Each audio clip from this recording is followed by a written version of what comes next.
সম্মানিত ভিউয়ার্স, আমি আবারও আপনাদের মাঝে একটি অসাধারণ সেন্টেন্স মেকিং মেশিন নিয়ে হাজির হয়েছি। আজকের ক্লাসটি অবশ্যই শুরু থেকে শেষ পর্যন্ত দেখবেন, তাহলে আপনি নিজের পরিবর্তন নিজেই বুঝতে পারবেন। চলুন শুরু করি আজকের গুরুত্বপূর্ণ ক্লাসটি। দেখুন, আমার আজকের এই মেশিনে 7টি বিষয় জড়িত। 1 2 3 4 5 6 7। খেয়াল করুন, এখানে অ্যামিজারের পাস্ট ফর্ম ওয়াজ ওয়্যার, এর ফিউচার ফর্ম হচ্ছে শ্যাল বি উইল বি। দেখুন, অ্যামিজার মানে হয়, ওয়াজ ওয়্যার মানে হয়েছিল, শ্যাল বি উইল বি মানে হবে। এখানে খেয়াল করুন, অ্যামবিং ইজবিং আরবিং মানে হচ্ছে, ওয়াজ বিং ওয়ার বিং মানে হচ্ছিল, shall be being will be being মানে হতে থাকবে, আর হ্যাভ বিন হ্যাজ বিন মানে হয়েছে। তাহলে আবারও একটু প্র্যাকটিস করুন। অ্যামিজ আর মানে কি হয়, ওয়াজ ওয়্যার মানে কি হয়েছিল, শ্যাল বি উইল বি মানে কি হবে। অ্যামবিং ইজবিং আরবিং মানে কি হচ্ছে, ওয়াজ বিং ওয়ার বিং মানে হচ্ছিল, shall be being will be being মানে হতে থাকবে, হ্যাভ বিন হ্যাজ বিন মানে হয়েছে। তার মানে এখানে খেয়াল করুন, এখানে 3টে সেন্স, বর্তমান, অতীত, ভবিষ্যৎ। বর্তমান, অতীত, ভবিষ্যৎ। আর এটা হয়েছে মানে কি কাজটি হয়ে গেছে। এখন খেয়াল করুন, এই 3টা দ্বারা কোনো চলমান কথা বোঝায় না, অনির্দিষ্ট কথা। হয় বললে কখন হয়, কোন সময় হয়, এটা নির্দিষ্ট করে বলা নেই। যেমন বলি যে এখানে দেখেন, এই বইটি পড়া হয়। এখন পড়া হয়, প্রতিদিনই পড়া হয়, কিন্তু কখন পড়া হয়, কোন সময় পড়া হয়, এটা নির্দিষ্ট করে বলা নেই। এটা হচ্ছে বর্তমানের স্বাভাবিক কথা। আর ওয়াজার মানে হয়েছিল, মানে অতীতে কোনো কাজ করা হয়েছিল। আর শ্যাল বি উইল বি মানে হবে। আর হচ্ছে মানে চলমান, এটা দ্বারা চলমান কথা বলা বোঝানো হয়। অ্যামবিং ইজবিং আরবিং দ্বারা বর্তমানে চলতেছে, ওয়াজ বিং ওয়ার বিং মানে অতীতে চলতেছিল, shall be being will be being মানে ভবিষ্যতে চলতে থাকবে, আর হ্যাভ বিন হ্যাজ বিন মানে কোনো কাজটা করা হয়ে গেছে।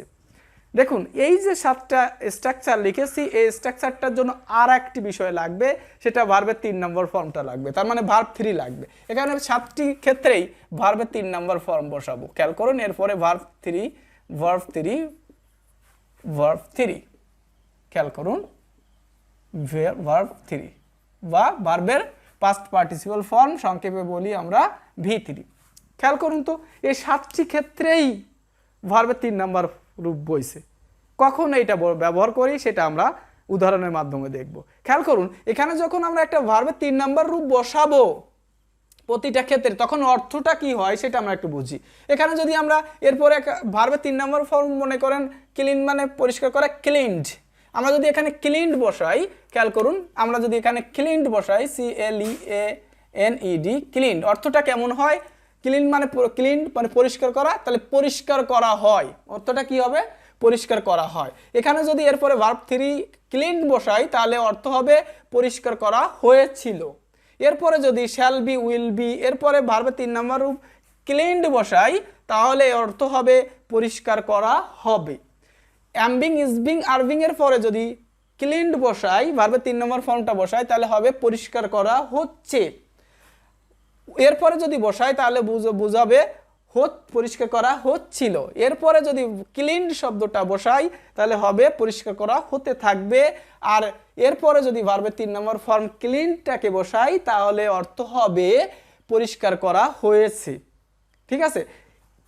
এই স্ট্রাকচারগুলো কখন ব্যবহার করি?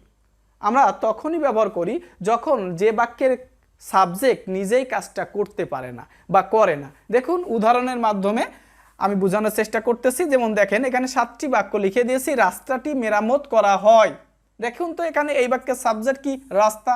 এখানে কাজ কি? মেরামত করা হয়। মেরামত করার কাজটা তো রাস্তা করতে পারে না, তাহলে বাক্যের সাবজেক্ট কি? এখানে বাক্যের সাবজেক্ট নিজে কাজটা করে না, অর্থাৎ নিষ্ক্রিয়, অর্থাৎ প্যাসিভ।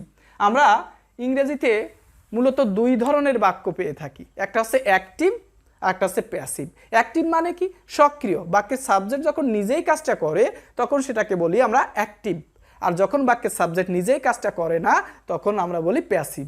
তাহলে আমরা অ্যাক্টিভ বাক্যের গঠন আর প্যাসিভ বাক্যের গঠনগুলো কিন্তু ভিন্ন হয়ে থাকে। তাহলে অবশ্যই আপনাকে এই প্যাসিভ গঠনগুলো আপনাকে জানতে হবে। না জানলে কিন্তু আপনার বলার ক্ষেত্রে, লেখার ক্ষেত্রে সমস্যা হবে। আপনি অর্থ করতে গেলে সমস্যায় পড়বেন, লিখতে গেলেও সমস্যায় পড়বেন। তাই আজকের ক্লাসটি আপনাকে অবশ্যই ধৈর্য সহকারে দেখতে হবে, ঠিক আছে। এরপরে দেখুন বইটি পড়া হয়, দেখেন আমি বই পড়ি, আমি বই পড়ি, বই পড়ার কাজটা আমি করি, তাহলে ওইটা অ্যাক্টিভ বাক্য, মানে বাক্যের সাবজেক্ট, আমি কাজটা করতে পারি।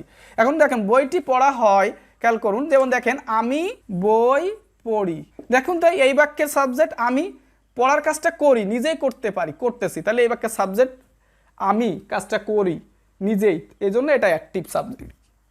কিন্তু যখন বলতেছি বইটি পড়া হয়, দেখুন তো বই কি নিজে নিজেরে পড়তে পারে না, দেখুন পড়ার কাজটা বই করে না, এই বাক্যের সাবজেক্টটা নিজেই কাজটা করে না। যেমন রহিমকে দাওয়াত দেওয়া হয়, দাওয়াত দেওয়া একটা কাজ, রহিম কিন্তু নিজে নিজেকে দাওয়াত দিচ্ছে না, অন্য কেউ দিচ্ছে, বাক্যের সাবজেক্ট রহিম নিজে কাজটা করতেছে না। কক্ষটি পরিষ্কার করা হয়, এখানে পরিষ্কার করাটা হচ্ছে কাজ, পরিষ্কার করার কাজটা রুম কখনো করে না, অন্য কেউ করে, এজন্য এটা বাক্যের সাবজেক্ট কিন্তু নিজেই কাজটা করতেছে না। ফুলগুলো তোলা হয়, দেখেন ফুল কিন্তু নিজে নিজেরে তোলে না, অন্য কেউ তোলে, এই জন্য বাক্যের সাবজেক্ট নিজে কাজটা করতেছে না।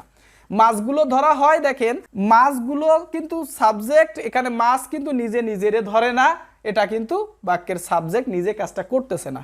আমাকে অপমান করা হয়, আমি কিন্তু নিজেকে কখনো নিজে অপমান করি না, এজন্য দেখেন এখানে এই বাক্যের আমাকে, আমি কিন্তু নিজে অপমানের কাজটা করতেছি না। তাহলে বুঝলেন যে বাক্যের সাবজেক্ট যখন নিজেই কাজটা করে না, তখন এই স্ট্রাকচারগুলো ব্যবহার করতে হয়। তাহলে এখানে একটা জিনিস ফিক্সড, কিন্তু সেটা কি, মূল ভার্বের 3 নম্বর ফর্ম বসবেই, 3 নম্বর রূপটা বসবেই, ঠিক আছে। এখন কথা হচ্ছে কখন কিভাবে, দেখুন কোনো বাংলা বাক্যের ক্রিয়ার শেষে যদি হয় কথাটা থাকে, হয় থাকলে আমরা কি আনবো বলুন, অ্যামিজার, অ্যামিজার মানে কি হয়, কিন্তু শুধু অ্যামিজার আনলে তো হবে না, ভার্বের 3 নম্বর রূপটা কিন্তু লাগবেই। তাহলে দেখুন এখানে 7টা বাক্যের ক্রিয়া শেষে দেখুন হয় শব্দটা আছে, রাস্তাটি মেরামত করা হয়, বইটি পড়া হয়, রহিমকে দাওয়াত দেওয়া হয়, কক্ষটি পরিষ্কার করা হয়, ফুলগুলো তোলা হয়, মাছগুলো ধরা হয়, আমাকে অপমান করা হয়। দেখুন তো এই, তাহলে আমরা কোন স্ট্রাকচারটা ব্যবহার করব, দেখুন অ্যামিজার প্লাস ভার্ব 3। তাহলে আমরা একটু করার চেষ্টা করি, আমরা প্রত্যেকটা পার্থক্য বুঝায় দেবো একেবারে, আমি প্রত্যেকটা পার্থক্য আপনি বুঝতে পারবেন, ধৈর্য ধরে ক্লাসটি করতে থাকুন। দেখুন রাস্তাটি ইংরেজি দ্য রোড করা হয়, তাহলে হয় ইংরেজি কি ইজ, আর মেরামত করা ইংরেজি কি রেফিয়ার্ড, তাহলে রেফিয়ার লিখলে হবে না, রেফিয়ার 3 নম্বর রূপ রেফিয়ার্ড। খেয়াল করুন রাস্তাটি মেরামত করা হয়, বইটি পড়া হয়, বইটি ইংরেজি কি দ্য বুক, দ্য বুক হয় ইংরেজি কি ইজ, পড়া ইংরেজি কি, তাহলে রিড নিলে হবে না, রিডের 3 নম্বর রূপ ও একই রেড। রহিমকে দাওয়াত দেওয়া হয়, রহিম হচ্ছে সাবজেক্ট, রহিম হয় ইজ, দাওয়াত দেওয়া ইংরেজি কি ইনভাইট, তাহলে ইনভাইট লিখলে হবে না, ভার্বের 3 নম্বর রূপ ইনভাইটেড। কক্ষটি পরিষ্কার করা হয়, কক্ষটি ইংরেজি দ্য রুম, দ্য রুম হয় ইংরেজি কি ইজ, পরিষ্কার করা ইংরেজি কি ক্লিন, তাহলে ক্লিন লিখলে হবে না ক্লিনড। দেখুন ফুলগুলো তোলা হয়, দ্য ফ্লাওয়ার্স, ফুলগুলো ফ্লাওয়ার্স, এখানে দেখেন হয়, তাহলে অ্যামিজার, এখানে ফুলগুলো একের অধিক, তো এই জন্য আর বসবে, আর প্লাক মানে তোলা, কিন্তু প্লাগড হবে কারণ V3 বসবে। মাছগুলো ধরা হয়, মাছগুলো ইংরেজি কি দ্য ফিশেস, আর একের অধিক, আর ক্যাচ দিলে হবে না, ক্যাচের 3 নম্বর রূপ খট। এরপর দেখেন আমাকে অপমান করা হয়, আমাকে আই হয় ইংরেজি কি অ্যামিজা, তাহলে আইর পরে অ্যাম, অপমান করা ইনসাল্ট, ইনসাল্ট লিখলে কি হবে ইনসাল্টেড, ইনসাল্টেড, ইনসাল্টেড মানে আমাকে অপমান করা হয়। দেখুন আপনি যদি এই স্ট্রাকচারগুলো না বোঝেন, তাহলে আপনি ইংরেজি বাক্যের অর্থ সঠিকভাবে করতে পারবেন না, বুঝতেছেন। এরকম স্ট্রাকচার যদি দেখেন তাহলে বুঝবেন যে সাবজেক্ট নিজেই কাজটা করে না, মেরামত করা হয়, রাস্তাটি মেরামত করা হয়। এখন এখানে যদি এই হয় কথাটা বাদ দিয়ে আমরা হয়েছিল কথাটা লিখি, হয়েছিল ইংরেজি কি ওয়াজ ওয়্যার, দেখুন করা হয়েছিল, আমি একটা দিয়ে বুঝাই দিব, আপনি বাকিগুলো প্র্যাকটিস করবেন। দেখেন রাস্তাটি মেরামত করা হয়েছিল, তাহলে দেখুন হয়েছিল মানে অতীতে হয়েছিল, কাজটি করা হয়েছিল অতীতে, ঠিক আছে। তাহলে আমরা কি বলবো, হয়েছিল ইংরেজি ওয়াজ ওয়্যার, তাহলে লিখবো দ্য রোড, এখানে ইজরে ওয়াজ বানাই দিলে হয়ে গেল ওয়াজ। দেখুন প্রত্যেকটা ক্ষেত্রে আপনি এইভাবে লিখবেন, বইটি পড়া হয়েছিল যদি বলি তাহলে এখানে দেখুন হয়েছিল, হয়েছিল, তাহলে আপনি কি লিখবেন? হয়েছিল ইংরেজি কি? ওয়াজ। তাহলে বাংলা ক্রিয়াপদের শেষে যদি হয়েছিল শব্দটা দেখেন তাহলে আপনি কি নিয়ে আসবেন? ওয়াজ ওয়ার প্লাস ভার্বের 3 নম্বর রূপ। তাহলে দেখেন দ্য বুক ওয়াজ রেড, বইটি পড়া হয়েছিল।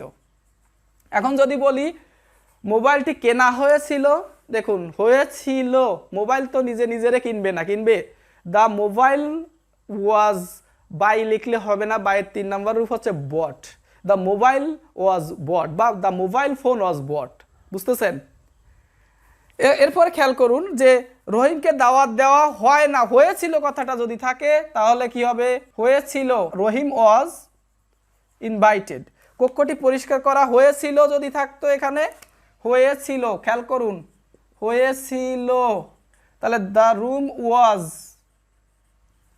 ক্লিনড, কক্ষটি পরিষ্কার করা হয়েছে। রাস্তাটি মেরামত করা হবে, প্রত্যেকটা ক্রিয়ার শেষে যদি হবে কথাটা থাকে, দেখুন রাস্তা নিজে নিজেরে মেরামত করতে পারবে না, করা হবে হয়নি, তাহলে আপনি কি লিখবেন? Shall be will be plus verb 3। দেখুন এখানে লিখবেন কি লিখবেন? ওয়াজ ওয়ার না দিয়ে লিখবেন the road will be repaired. দেখুন এরপর যদি বইটি পড়া হবে তাহলে আপনি কি লিখবেন? হবে কথাটা থাকলে শ্যাল বি উইল বি, বইটি পড়া হবে the book will be red. তারপর যদি বলেন রহিমকে দাওয়াত দেওয়া হবে, রহিম উইল বি ইনভাইটেড। কক্ষটি পরিষ্কার করা হবে, the room will be cleaned. ফুলগুলো তোলা হবে, হবে কথাটা বললে shall be will be. The flowers will be plugged. মাছগুলো ধরা হবে, দ্য ফিশেস উইল বি কট। আমাকে অপমান করা হবে, আই শ্যাল বি ইনসাল্টেড। বুঝতেছেন? এখন খেয়াল করুন যদি হচ্ছে কথাটা থাকে, যে রাস্তাটি মেরামত করা হচ্ছে, এখনই চলতেছে, খেয়াল করুন যে হচ্ছে ক্রিয়াপদের শেষে যদি হচ্ছে কথাটা থাকে তাহলে আপনি কি নিয়ে আসবেন? এম বিং ইজ বিং, তাহলে the road is being repaired, এখানে ভার্ব 3। এখন খেয়াল করুন বইটি পড়া হচ্ছে, কি লিখবেন? The book is being read. মোবাইলটি ব্যবহার করা হচ্ছে, the mobile is being used. বুঝতেছেন? গল্পটি বলা হচ্ছে, the story is being told. কক্ষটি পরিষ্কার করা হচ্ছে, the room is being cleaned. এরপর যদি বলি করা হচ্ছিল, মেরামত করা হচ্ছিল অতীতে, তাহলে দেখেন রাস্তাটি মেরামত করা হচ্ছিল, তাহলে আপনি কি লিখবেন? দ্য রোড ওয়াজ বিং, এখানে ওয়াজ দিয়ে দেন, ওয়াজ বিং রিপেয়ার্ড। বইটি পড়া হচ্ছিল, the book was being red. এভাবে প্র্যাকটিস করবেন। রাস্তাটি মেরামত করা হতে থাকবে, তাহলে আপনি লিখবেন the road will be being repaired. এখন যদি বলেন রাস্তাটি মেরামত করা হয়েছে, তার মানে কাজটা করা হয়ে গেছে, তাহলে কি লিখবেন? Have been has been plus verb 3। যদি এখানে থাকে কোনো ক্রিয়ার শেষে যদি হয়েছে কথাটা থাকে, মেরামত করা হয়েছে, এটা কিন্তু আমরা অনেক ব্যবহার করি, হয়েছে, তাহলে the road has been repaired. দেখুন কত চমৎকার ব্যবহার। যদি বলেন যে বইটি পড়া হয়েছে, the book has been read. মোবাইলটি মেরামত করা হয়েছে, the mobile phone has been repaired. বুঝতেছেন?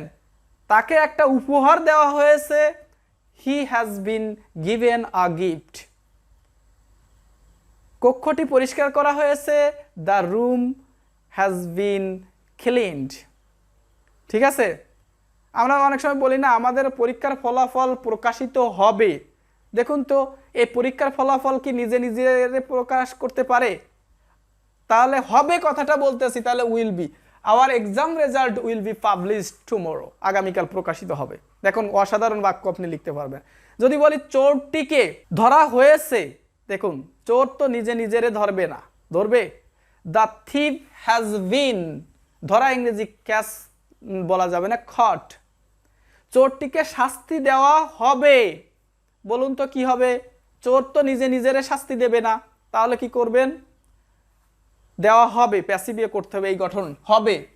খেয়াল করুন the thief will be punished. ঠিক আছে, যেমন বলি যে সে নিয়ম শৃঙ্খলা ভঙ্গ করেছিল তাই তাকে শাস্তি দেওয়া হয়েছিল, তাকে দেওয়া হয়েছিল। দেখুন হয়েছিল, was were plus verb 3, he was punished, he was, তাকে শাস্তি দেওয়া হয়েছিল, কি হবে, হি ওয়াজ পানিশড। এখন দেখুন আপনি যদি এই রুলসগুলো না জানেন, এই নিয়মটা, তাহলে আপনি এই বাক্যের বাংলা অর্থ করতে পারবেন না। আপনি বলে ফেলবেন সে শাস্তি দিয়েছিল। আমার অনেক স্টুডেন্ট এইভাবে ভুল অর্থ করেছে, ঠিক আছে, কারণ তারা এই স্ট্রাকচার জানতো না, তখনই এইভাবে অর্থ করেছিল যে সে শাস্তি দিয়েছিল। না, দেখুন ওয়াজ ওয়ারের পরে ভার্ব 3, এটা প্যাসিভের ক্ষেত্রে, কিন্তু যদি এটা অ্যাক্টিভ হতো তাহলে এম ইজ আর ওয়াজ ওয়ারের পরে আইএনজি যুক্ত হতো মূল ভার্বের সাথে। ঠিক আছে, ওয়াজ পানিশড মানে এখানে বুঝে নিতে হবে এই সাবজেক্ট নিজে কাজটা করতেছে না। ঠিক আছে, তাকে শাস্তি দেওয়া হয়েছিল। আপনাকে দাওয়াত দেওয়া হবে, বলুন তো কি হবে, আপনাকে দাওয়াত দেওয়া হবে, হবে কথাটা রয়েছে দেখেন, হবে, তাহলে ইউ উইল বি ইনভাইটেড, আপনাকে বিশেষ অতিথি হিসেবে দাওয়াত দেওয়া হবে, তাহলে ইংরেজি কি করবেন, you will be invited as a special guest. ঠিক আছে, যদি বলা হয় ভবনটি নির্মাণ করা হচ্ছে, খেয়াল করুন তো, ভবন কি নিজের তো নির্মাণ করতে পারবে, তাহলে ইংরেজিতে কি বলবেন, হচ্ছে কথাটা রয়েছে দেখেন, চলতেছে, the building is being build, নির্মাণ করা হচ্ছে ভবনটি, the building is being build. আশা করি বুঝতে পেরেছেন।